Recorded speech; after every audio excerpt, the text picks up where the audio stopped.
Jesus is a dangerous idea.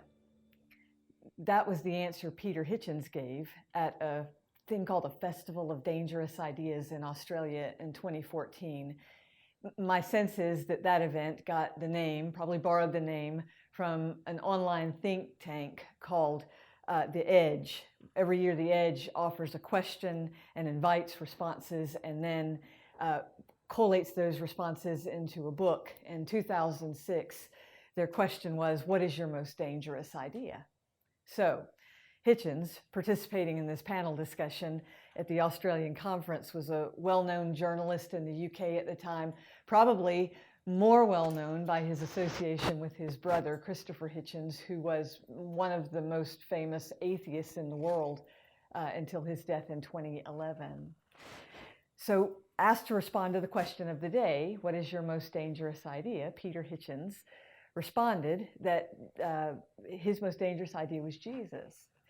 It was an unusual idea for that conference. A well-known feminist said that her most dangerous idea was freedom, and another one said his most dangerous idea was that to make abortion mandatory for 30 years to control the population. I mean, these were dangerous ideas. And then Hitchens, they asked his most dangerous idea, and he said the most dangerous idea in human history and philosophy remains the belief that Jesus Christ was the Son of God and rose from the dead, and that is the most dangerous idea you will ever encounter. And so the moderator, needing a little more clarification, said, why in the world would the resurrection be dangerous? And Hitchens said, because it alters the whole of human behavior and all our responsibilities. It turns the universe from meaningless chaos into a designed place in which there is justice and there's hope, and therefore we all have a duty to discover the nature of that justice, work toward that hope. It alters us all. If we reject it, it alters us as well. It is incredibly dangerous, and it is why so many people turn against it. I mean, what a response. What a proclamation of the gospel.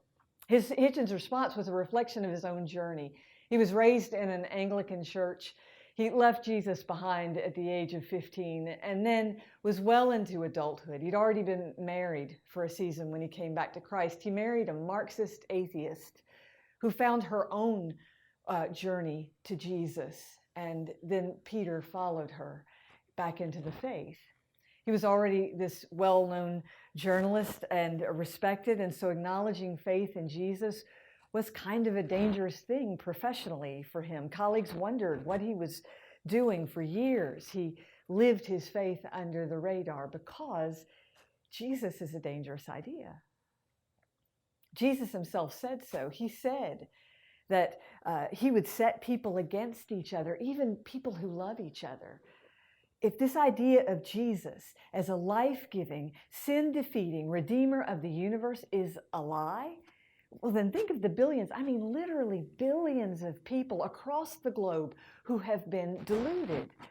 But if it's true, if we confess publicly, if what we confess publicly, vocally, I mean, think of the Christians around the world who every week, some of them every day, recite the Apostles or the Nicene Creeds. If what we say is true, then we are participating in a divine conspiracy to alter the course of the world.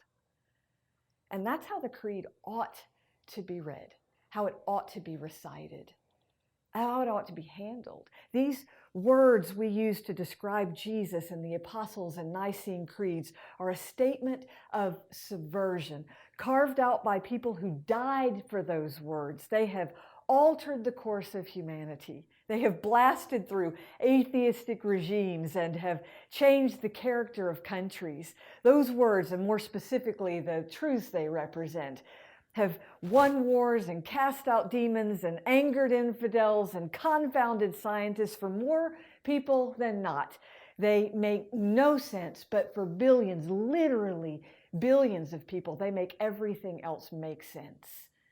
So that thing we believe, it's a dangerous idea. So how dare we roll through the Apostles' Creed casually Sunday after Sunday as if we are scrolling through the credits at the end of a movie?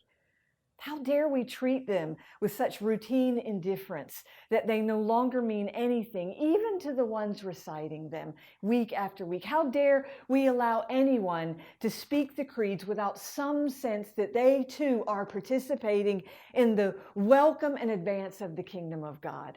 And indeed, have that responsibility if they utter those words as if they are real.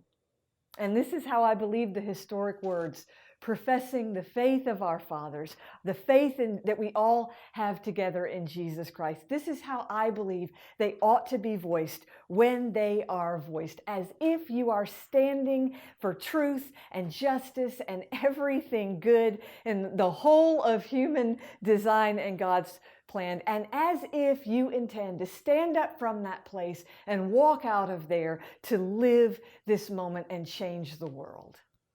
Pastors, when you lead your people in the recitation of the Apostles' and Nicene Creeds this Sunday, then for God's sake, please shake your people awake and help them understand just what a bold conspiracy they are committing, because Jesus is a dangerous idea.